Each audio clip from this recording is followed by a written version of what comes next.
अब देखो बच्चों, अब हम आ जाते हैं हाइड्रोजन के थर्ड कंपाउंड में, और वो है हाइड्रोजन पर ऑक्साइड, या इसी को बोलते हैं ऑक्सीजनेटेड वाटर, H2O2। ओके, इसका फॉर्मूला है H2O2।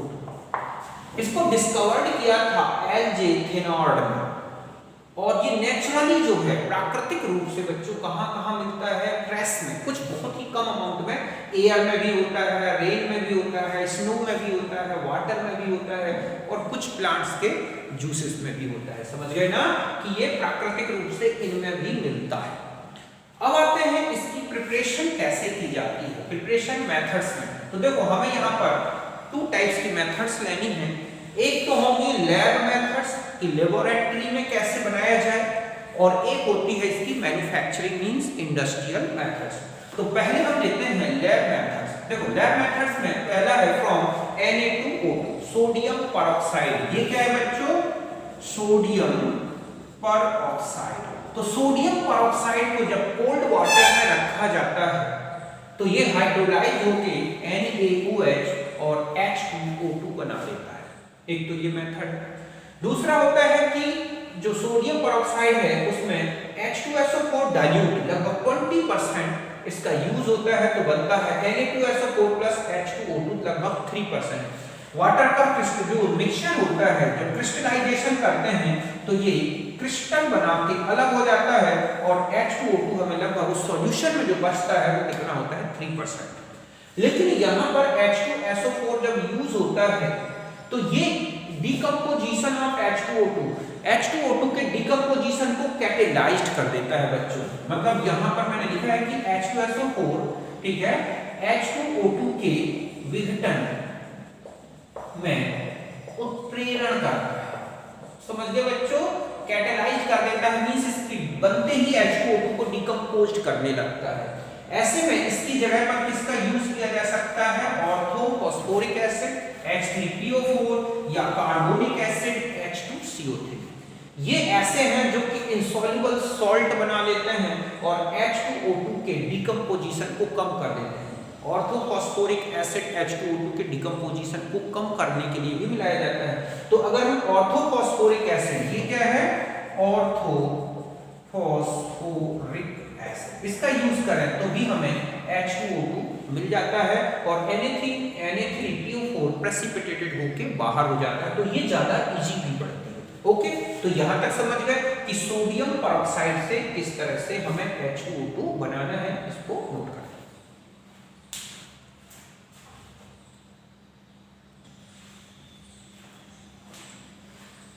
अब देखो बच्चों, और भी नेक्स्ट लेबोरेटरी मेथड है फ्रॉम BaO2, बेरियम परऑक्साइड। इसे थेनार्ड प्रोसेस बोलते हैं, क्योंकि थेनार्ड ने सबसे पहले बेरियम परऑक्साइड से H2O2 को प्राप्त किया था। ओके, तो यहां पर barium peroxide BaO2 into X, ठीक है, 8H2O, ये है हाइड्रेटेड बेरियम परऑक्साइड, और ये है डाइल्यूट H2SO4। तो बेरियम सल्फेट का प्रेसिपिटेट आ जाता है, और H2O2 उस सॉल्यूशन में रहता है जिसमें वाटर भी होगा। तो इन सॉल्यूशन लिखा हुआ है। ये इसमें भी वही है कि अगर यहाँ H2SO4 यूज किया जाए तो ये बने हुए H2O2 को डिकम्पोज कर सकता है, इसलिए इसकी जगह पर किसको प्रेफर किया जाता है, H3PO4 is preferred in the place of H2SO4। जब Ba इसकी H3PO4 से रिएक्शन होती है बेरियम परऑक्साइड की, तो ये बन जाता है Ba3PO4, जो कि ये PPT के फॉर्म में आ जाता है, इनसॉल्युबल होता है, ठीक है, और ये हमें सॉल्यूशन में मिल जाता है H2O2। इसके अलावा एक है मार्क्स प्रोसेस। मार्क्स प्रोसेस में बेरियम परऑक्साइड को CO2 और वाटर, इसको पहले एक्वस सॉल्यूशन बनाया जाए और उसमें CO2 को पास कर दिया जाए तो BaCO3 बनता है और प्लस H2O2। इस तरह से यहाँ पर भी हमें क्या मिल जाता है, हाइड्रोजन परऑक्साइड। तो ये मेथड्स हैं जो लैब में यूज होती हैं हाइड्रोजन परऑक्साइड को बनाने में। तो यहाँ तक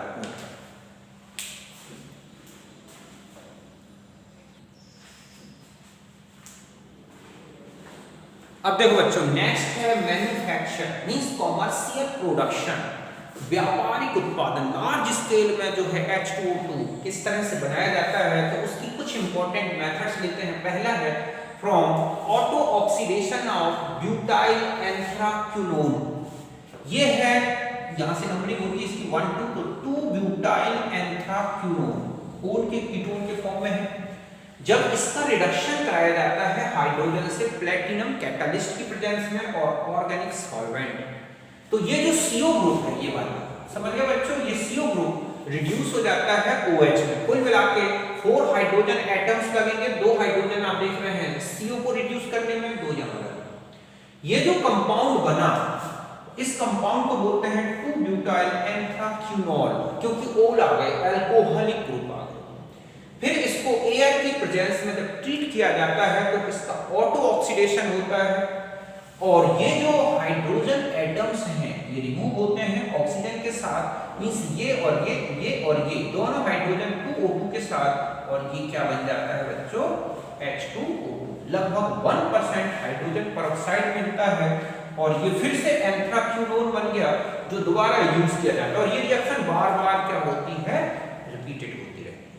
तो डायरेक्ट अगर हम कहें कि ये जो है एक ऐसे भी कह सकते हैं कि O2 plus, okay, O2 plus H2 किसकी प्रेजेंस में आप देख रहे हैं ये रिडक्शन कैसे हुआ है, तो 2O2 प्लस 2H2 और यहां पर हम लिख दें ये वाला जो कैटालिस्ट आपने लिया है 2 ब्यूटाइल एंथ्राक्विनोन, तो ये बन गया 2H2O2। कुल मिला के ये रिएक्शन है, क्योंकि जैसे ये यूज हुआ था वैसे निकल के बाहर हो गया। तो ये एक ऐसा कंपाउंड है जो कुछ समय के लिए हाइड्रोजन को पकड़ लेता है और फिर इन हाइड्रोजन को किस में ट्रांसफर कर देता है, ऑक्सीजन में। डायरेक्ट हाइड्रोजन और ऑक्सीजन ऐसे डायरेक्ट किस में नहीं चेंज हो सकते थे, H2O2 में। तो यहाँ पर एंथ्राक्विनोन एक कैटालिस्ट की तरह वर्क करता है, मींस ऐसी रिएक्शन कर देता है जो कि पॉसिबल नहीं थी, तो उसमें पहले ये हाइड्रोजन को एब्जॉर्ब करके एंथ्राक्विनोल बनाया और इस तरह से हमें क्या मिल गया, हाइड्रोजन परऑक्साइड, जो लगभग कितना होता है, 1%। और ये एक मोस्ट रिसेंट मेथड है, अभी जो है डिस्कवर्ड की गई मेथड। ओके, कई बार यहाँ इथाइल ग्रुप लगा होता है 2 इथाइल एंथ्राक्विनोन, तो ध्यान रखें कि यहाँ पर R ग्रुप लगा सकते हैं। ओके, तो यहाँ तक नोट करें।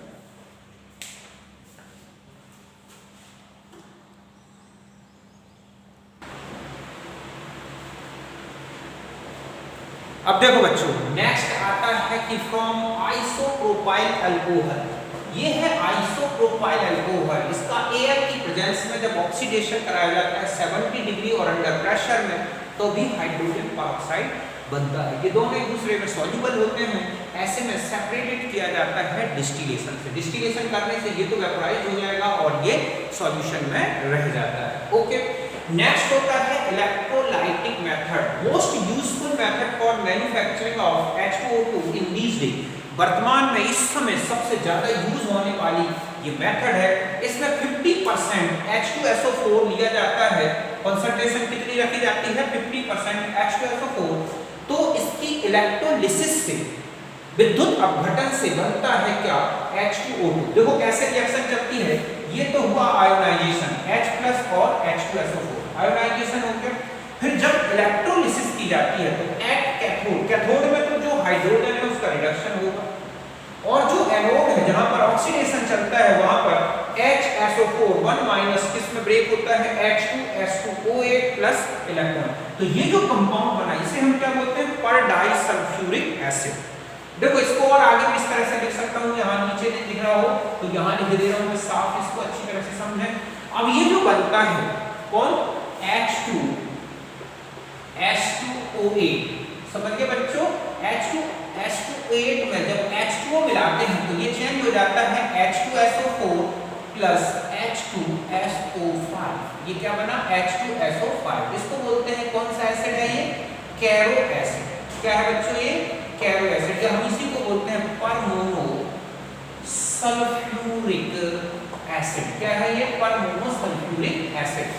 फिर जब H2SO5 प्लस H2O तो गिव H2SO4 प्लस H2O2। तो ये क्या बन गया, हाइड्रोजन परऑक्साइड। ओके, टोटल अगर हम यहाँ ऐसे भी लिख सकते हैं कि H2S2O8 प्लस 2H2O, तो क्या बना है 2H2SO4 प्लस H2O2। यहाँ पर इस तरह से लगभग 30% तक हमें क्या मिल जाता है हाइड्रोजन परऑक्साइड। तो इसका यूज होगा, पहले इसको नोट करें।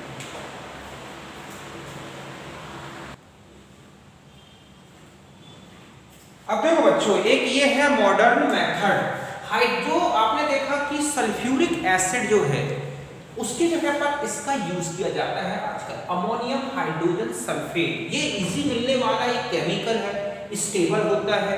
ओके, तो इस कंपाउंड का यूज किया जाए तो जब ये आयोनाइज्ड होता है तो बनता है अमोनियम सल्फेट, ये वाला ठीक है, मोनो अमोनियम सल्फेट और H+। तो यहाँ पर रिडक्शन तो वही हो गया हाइड्रोजन का, और ऑक्सीडेशन यहाँ पर हुआ तो बना अमोनियम पर सल्फेट। ये क्या बन गया बच्चों, अमोनियम पर सल्फेट। ओके, ये पर सल्फेट जब वाटर में डिसॉल्व किया जाता है तो ये फिर से चेंज हो जाएगा अमोनियम हाइड्रोजन सल्फेट, और ये क्या बन जाएगा H2O। तो समझ गए ना, अमोनियम हाइड्रोजन सल्फेट। मैं गलत बोल गया हूँ अमोनियम सल्फेट, तो ये है एक्चुअली में क्या है अमोनियम हाइड्रोजन सल्फेट, और ये बना mono sulphate, mono ammonium sulphate. तो इस मोनो अमोनियम सल्फेट से बना अमोनियम पर सल्फेट, इसको वाटर में डिसॉल्व करने से भी हमें हाइड्रोजन परऑक्साइड मिल जाता है। तो ये भी मॉडर्न मेथड है, और हाइड्रोजन जो H2SO4 है उसकी जगह इसका ज्यादा यूज किया जाता है, क्योंकि ये H2O2 के डिकम्पोजिशन को भी रोक देता है। दूसरा होता है कि ये सॉलिड फॉर्म में भी होता है। तो यहां तक आप समझ गए होंगे, इसे नोट करें।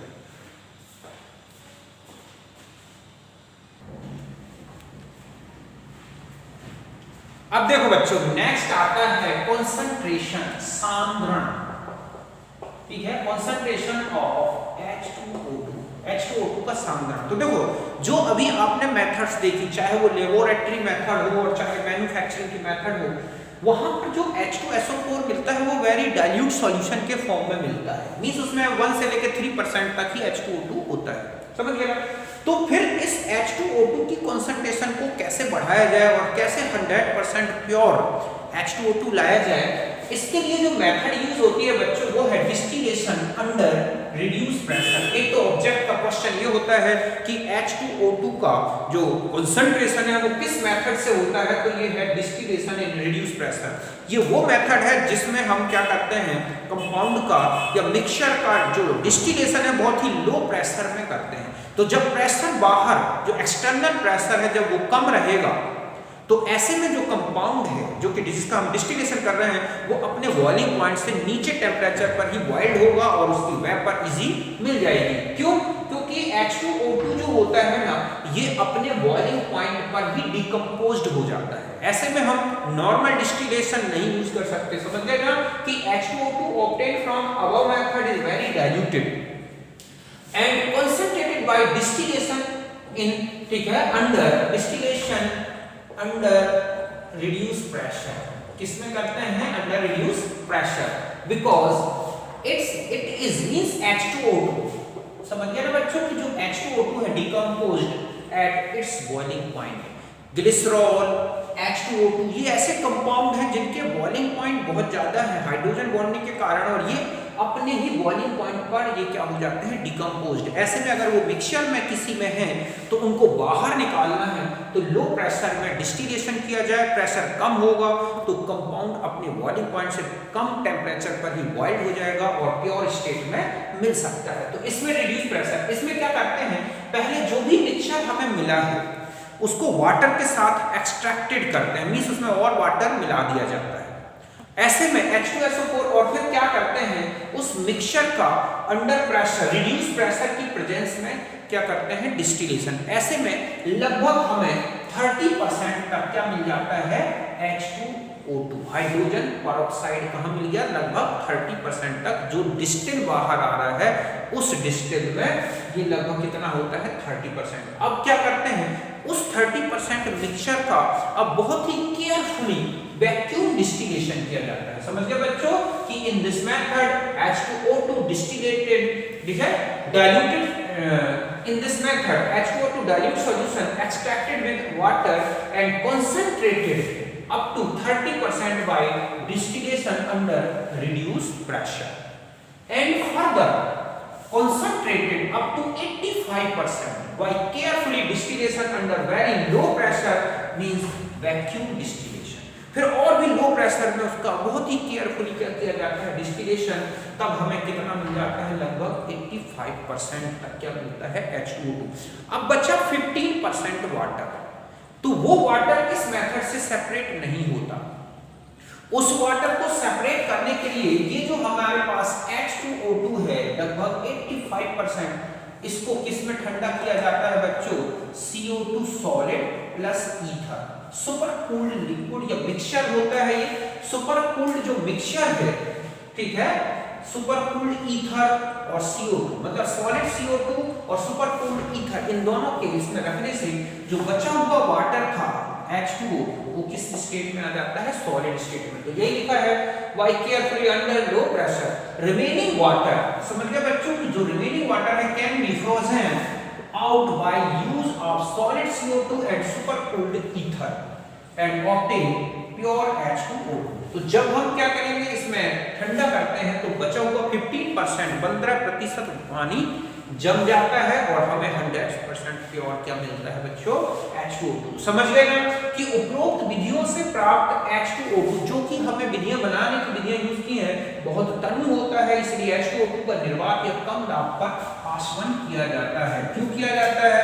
क्योंकि H2O2 अपने बॉइलिंग पॉइंट पर डिकम्पोज हो जाता है। इस विधि में सांद्रित, ठीक है, विधि से सांद्रित किया जाता है क्योंकि H2O2 अपने बॉइलिंग पॉइंट पर विघटित हो जाता है। इसमें H2O2 को पहले जल के साथ निष्कर्षित करते हैं, फिर इसका कम दाब पर आसवन करते हैं जिससे 30% तक हमें H2O2 मिल जाता है। फिर और आगे केयरफुली बहुत ही सावधानी से निर्वात आसवन करने से 85% तक H2O2 मिल जाता है। इसमें शेष बचे जल को पृथक करने के लिए CO2 और ईथर के अतिशीतल मिश्रण में लेते हैं, इससे शेष बचा जल बर्फ में बदल जाता है और प्योर H2O2 हमें मिल जाता है। तो कुल मिलाकर इस मेथड से H2O2 को क्या किया जाता है? कंसंट्रेटेड। तो इसमें 2-3 टाइप के क्वेश्चन होते हैं। एक तो किस मेथड से इसको डिस्टिलेट किया जाता है मतलब प्योर किया जाता है या कंसंट्रेटेड, तो अंडर रिड्यूस प्रेशर। दूसरा है रिमेनिंग वाटर को किस तरह से हटाया जाता है, तो वो सॉलिड CO2 और ईथर के मिक्सचर से। यहां तक समझ गए, इसे नोट करें।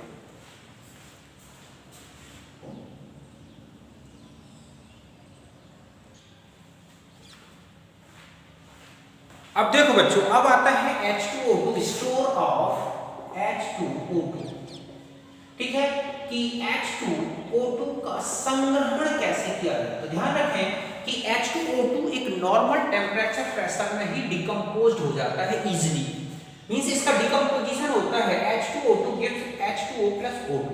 ये एक डिसप्रपोर्शनेशन रिएक्शन है बच्चों, एक असमानुपाती विघटन। क्यों? क्योंकि यहां पर ऑक्सीजन के 3 ऑक्सीडेशन स्टेट्स दिख रही हैं, -1, -2 और 0।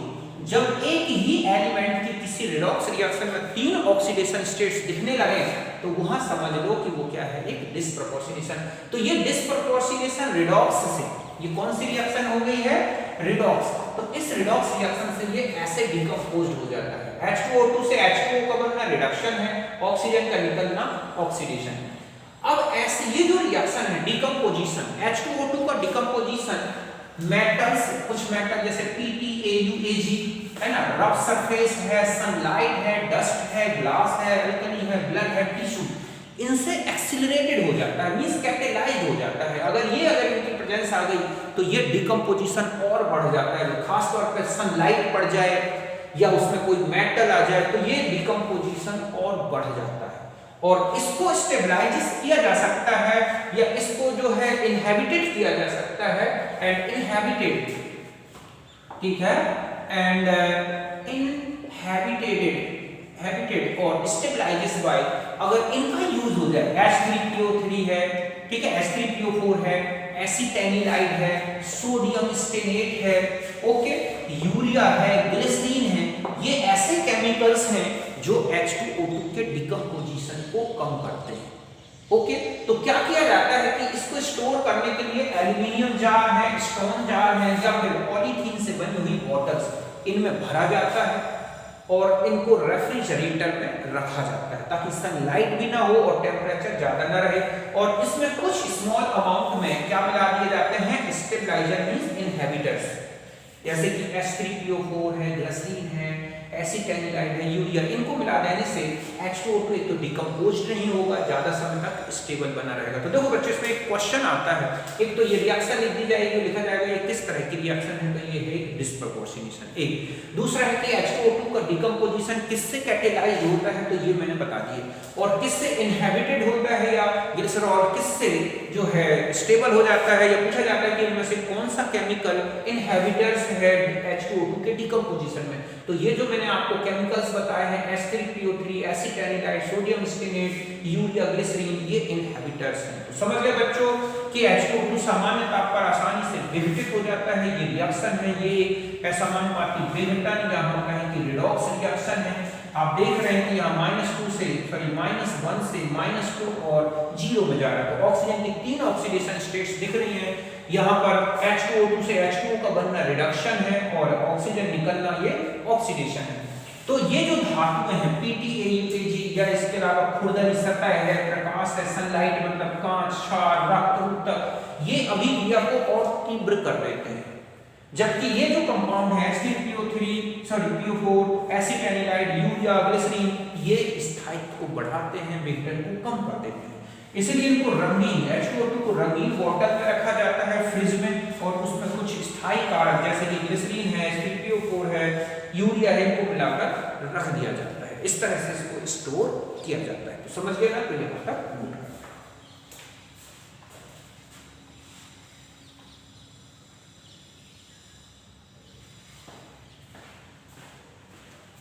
अब हम नेक्स्ट वीडियो में लेंगे बच्चों H2O2 की फिजिकल और केमिकल प्रॉपर्टीज, इनको डिस्कस करेंगे। ओके, तो मिलते हैं नेक्स्ट वीडियो में, तब तक के लिए आप सबको मेरा नमस्कार, थैंक यू।